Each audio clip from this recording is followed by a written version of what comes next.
4일 부활주일 새벽 예배를 하나님 앞에 드리겠습니다.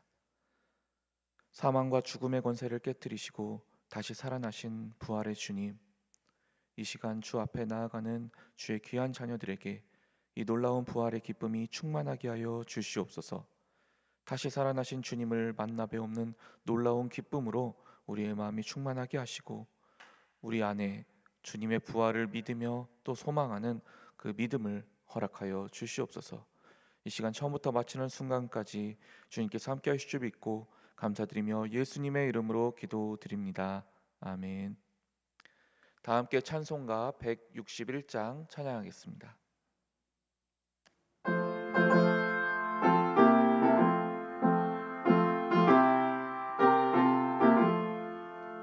할렐루야, 우리 예수 부활 승천하셨네.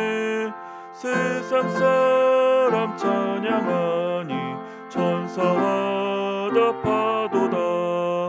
구주 예수 부활하사 사망 권세 이겼네.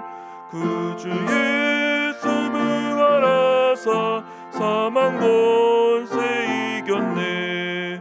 할렐루야, 우리 예수 왕의 왕이 되시고 우리들의 중보 되심 성령 증거하시네. 구주 예수 부활하사 처음 열매 되셨네. 구주 예수 부활하사 처음 열매 되셨네. 할렐루야, 우리 예수 흠과 티가 없도다. 무덤 속에 있는 죄인 주가 일으키시네. 구주 예수 부활하사 영광 주로 오시네. 구주 예수 부활하사 영광 주로 오시네. 오늘 우리에게 주시는 하나님의 말씀은 마태복음 28장 1절부터 20절까지의 말씀입니다. 생명의 삶은 44페이지에 있습니다. 오늘의 말씀을 제가 봉독하도록 하겠습니다. 안식일이 다 지나고 안식 후 첫날이 되려는 새벽에 막달라 마리아와 다른 마리아가 무덤을 보려고 갔더니 큰 지진이 나며 주의 천사가 하늘로부터 내려와 돌을 굴려내고 그 위에 앉았는데 그 형상이 번개 같고 그 옷은 눈같이 희거늘 지키던 자들이 그를 무서워하여 떨며 죽은 사람과 같이 되었더라. 천사가 여자들에게 말하여 이르되 너희는 무서워하지 말라. 십자가에 못 박히신 예수를 너희가 찾는 줄을 내가 아노라. 그가 여기 계시지 않고 그가 말씀하시던 대로 살아나셨느니라. 와서 그가 누우셨던 곳을 보라. 또 빨리 가서 그의 제자들에게 이르되 그가 죽은 자 가운데서 살아나셨고 너희보다 먼저 갈릴리로 가시나니 거기서 너희가 배우리라 하라. 보라, 내가 너희에게 일렀느니라 하거늘 그 여자들이 무서움과 큰 기쁨으로 빨리 무덤을 떠나 제자들에게 알리려고 다름질할세 예수께서 그들을 만나 이르시되 평안하냐 하시거늘 여자들이 나아가 그 발을 붙잡고 경배하니 이에 예수께서 이르시되 무서워하지 말라. 가서 내 형제들에게 갈릴리로 가라 하라. 거기서 나를 보리라 하시니라. 여자들이 갈 때 경비병 중 몇이 성에 들어가 모든 된 일을 대제사장들에게 알리니 그들이 장로들과 함께 모여 의논하고 군인들에게 돈을 많이 주며 이르되 너희는 말하기를 그의 제자들이 밤에 와서 우리가 잘 때에 그를 도둑질하여 갔다 하라. 만일 이 말이 총독에게 들리면 우리가 권하여 너희로 근심하지 않게 하리라 하니 군인들이 돈을 받고 가르친 대로 하였으니 이 말이 오늘날까지 유대인 가운데 두루 퍼지니라. 11 제자가 갈릴리에 가서 예수께서 지시하신 산에 이르러 예수를 배웁고 경배하나 아직도 의심하는 사람들이 있더라. 예수께서 나와 말씀하여 이르시되 하늘과 땅의 모든 권세를 내게 주셨으니 그러므로 너희는 가서 모든 민족을 제자로 삼아 아버지와 아들과 성령의 이름으로 세례를 베풀고 내가 너희에게 분부한 모든 것을 가르쳐 지키게 하라. 볼지어다 내가 세상 끝날까지 너희와 항상 함께 있으리라 하시니라. 이 말씀은 살아계신 하나님의 말씀입니다. 아멘. 할렐루야. 오늘은 사망과 죽음의 권세를 깨뜨리시고 주님께서 다시 살아나심을 기념하는 부활 주일입니다. 부활의 기쁨이 이 시간 함께 예배드리는 우리 모든 성도님들께 충만하시기를 소망합니다. 예수님의 공생애를 기록한 마태, 마가, 누가, 요한복음은 모두 이 예수님의 부활 사건을 빠짐없이 기록하고 있습니다. 그러나 모두 똑같은 내용이 마치 복사되는 것처럼 있는 것은 아닙니다. 각 저자마다 강조하고 싶은 부분을 위해 내용의 본질은 그대로이지만 그 구성을 저마다 다르게 하고 있는데요. 그 중에서도 우리가 읽은 마태복음의 말씀은 부활 사건에 대해서 매우 간결하게 가장 중요한 부분들만을 언급하고 있습니다. 그렇다고 해서 마태가 부활 사건을 좀 중요하지 않게 여겼느냐? 그것은 아닙니다. 마태에게는 부활이 그 무엇보다도 중요했습니다. 그러나 부활 사건이 단지 하나의 놀라운 기적만으로 끝나서는 안 됐기 때문에 부활은 반드시 그 다음 단계로 연결되어야 함을 마태는 강조하고자 했습니다. 그 단계는 바로 제자의 삶입니다. 이에 대하여 본문이 우리에게 전해주는 메시지를 우리가 함께 살펴보고자 합니다. 마태가 간략하게 그러나 분명하게 부활에 대해 강조한 것은 크게 세 가지였습니다. 첫 번째는 빈 무덤이었고, 두 번째는 예수님의 나타나심이었습니다. 그리고 마지막 세 번째는 이 사건을 목격한 이들의 반응이었습니다. 먼저 우리는 예수님의 빈 무덤을 오늘의 본문을 통해 확인할 수 있는데요. 예수님이 십자가에 달리신 것은 안식일 전날, 즉 금요일이었습니다. 그리고 그날 예수님은 십자가 위에서 운명하셨고 안식일로 넘어가기 전 안식일의 규정을 지키기 위해서 곧바로 무덤에 안치되셨습니다. 성경의 기록에 따르면 예수님을 반대하던 세력들은 예수님의 부활 소식을 예언을 하셨다는 이야기를 듣고 매우 두려워했던 것으로 나타납니다. 그래서 그들은 시신이 안치된 뒤 경비병들을 따로 세우고 큰 돌을 굴려 그 무덤의 입구를 막고 또 그 입구를 봉인하기까지 했습니다. 그리고 안식일이 지난 뒤 안식 후 첫날, 즉 주일이 되는 새벽에 예수님을 따르던 여인들은 예수님이 안치된 그 무덤을 향해 찾아갑니다. 당연히 그 짧은 기간 동안 무슨 일이 일어날리 만무하죠. 게다가 경비병들도 있었고 또 봉인도 되어 있었고 또 큰 돌로 입구가 막혀 있었으니 어떤 일이 일어날 리가 없었습니다. 그러나 주일 새벽 여인들이 가서 보게 된 것은 굳게 닫힌 돌문이 아닌 입구가 활짝 열려진 채 그 안에는 아무것도 없는 비어있는 무덤뿐이었습니다. 이미 우리가 다른 복음서들을 통해 알 수 있듯이 부활하신 주님은 사방이 다 막힌 제자들이 숨어있는 방 그 한가운데에서도 갑자기 나타나실 수 있었습니다. 즉 부활하신 주님께서는 굳이 돌문이 다 막혀있다 하더라도 그 돌문과 전혀 상관없이 그 무덤 밖으로 얼마든지 나오실 수 있는 분이셨죠. 그러나 그럼에도 불구하고 그 큰 돌이 굴려져 치워져 있던 것은 다른 사람들이 와서 그 안을 얼마든지 들여다보고 그 무덤이 빈 무덤으로밖에 되지 않았음을 분명하게 확인할 수 있게 된 것이지요. 이처럼 예수님의 무덤은 명백하게 비어 있었습니다. 그러나 이것만으로는 예수님이 정말 부활하셨는지 알 길이 없죠. 그 예수님의 적대자들이 말한 것처럼 누군가 이 예수님의 시신을 가져갔다느니 하는 이야기를 얼마든지 할 수 있었겠죠. 그래서 주님은 친히 그 부활하신 몸을 그 여인들과 제자들에게 보이시며 말씀하십니다. 그것은 유령도 아니었고 상상 속의 허상도 아니었습니다. 9절 말씀에 의하면 그 여자들이 직접 부활하신 주님의 발을 붙잡았다라고 표현하고 있습니다. 또 그 이외에도 많은 복음서들이 예수님께서 친히 손에 못자국과 옆구리에 창자국을 보이시고 심지어 만지게도 해주셨다고 증언하고 있습니다. 이처럼 부활하신 몸을 친히 보이심으로써 주님은 다시 살아나셨음을 스스로 입증해 주셨습니다. 그러나 이것을 목격했던 자들은 서로 다른 반응을 보였는데요. 예수님을 따라다녔던 여인들은 예수님의 부활을 확실히 확인하자 그 소식을 전하지 않고는 견딜 수 없는 큰 기쁨에 사로잡히게 되었습니다. 그래서 그녀들은 그 누구보다도 적극적으로 부활하신 주님의 소식을 전하며 다녔습니다. 그러나 주님을 적대했던 자들이 보낸 경비병들은 직접 이 일을 눈으로 목격하고 경험했음에도 불구하고 전혀 다른 반응을 보입니다. 그들은 돈을 받고선 주님의 제자들이 그 시신을 훔쳐갔다는 거짓말을 널리 퍼뜨리며 다닙니다. 똑같은 진리를 목격하고도 한쪽은 진실을 또 한쪽은 거짓을 퍼뜨리게 된 것이죠.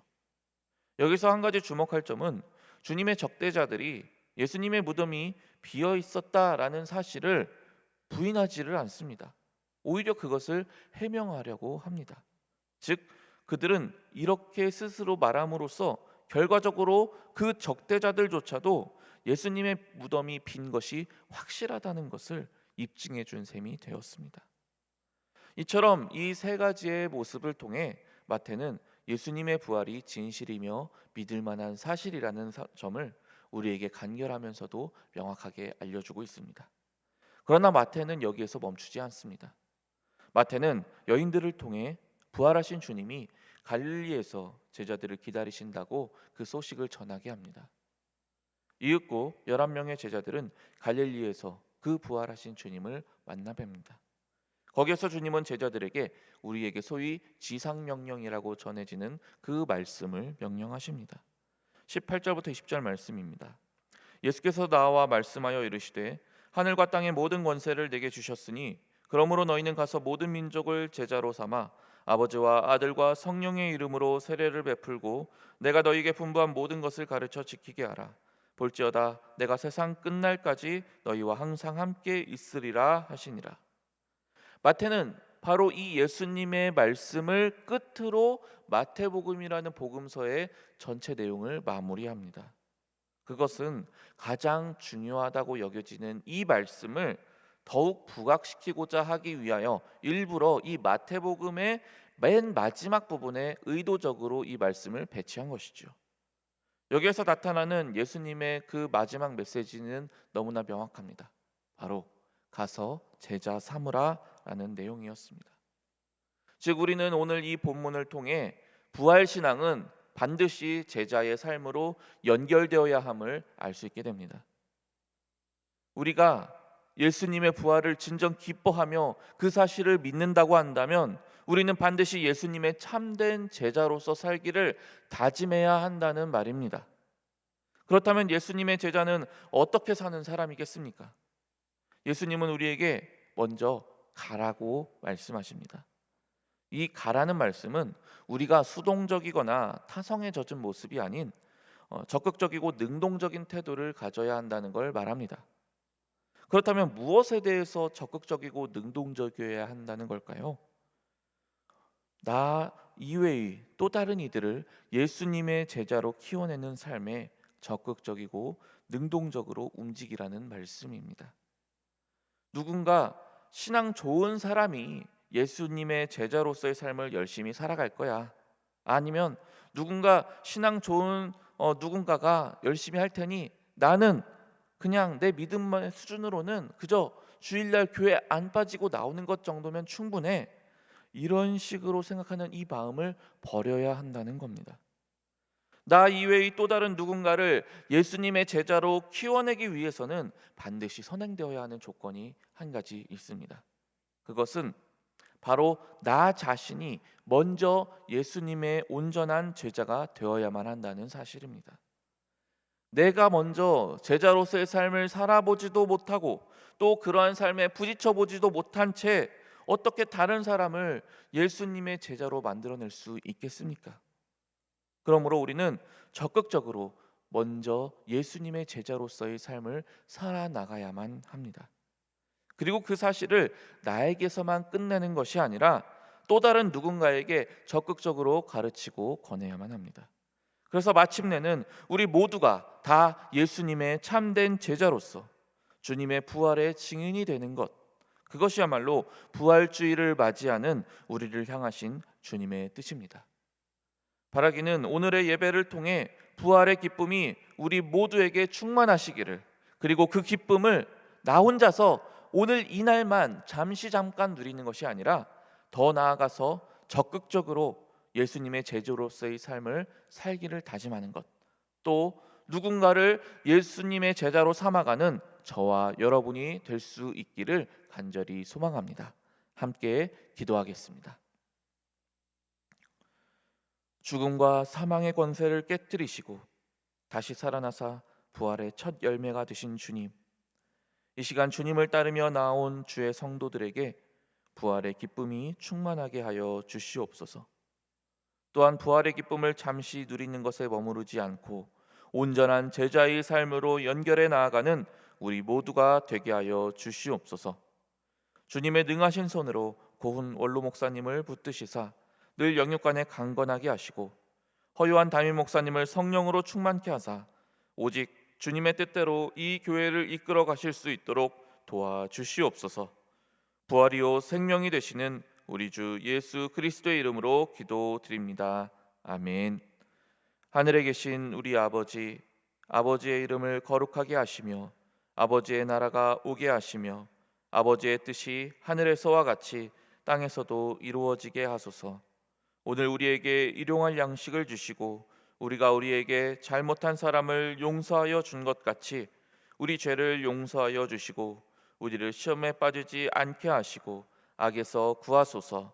나라와 권능과 영광이 영원히 아버지의 것입니다. 아멘. 계속 기도하실 때 나라와 민족, 교회와 코로나의 종식을 위해서, 또 오늘 주신 말씀을 생각하며 우리 함께 기도의 자리로 나아가겠습니다.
아멘.